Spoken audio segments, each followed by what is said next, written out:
तो हमारे नए ब्लॉग में आपका स्वागत है। आज हमारी ड्यूटी लगी है खेत में। ये हमारा खेत है और ये सब इकट्ठा करने वाले हैं, इसको जलाएंगे। ये किस चीज़ की खेती है वो हम नेक्स्ट वीडियो में दिखाएंगे। पूरा खेत में सब इकट्ठा करना है,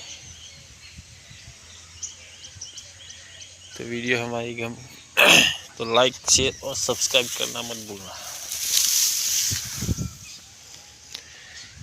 पूरे खेत में इकट्ठा करना है, फिर इसको जलाएंगे।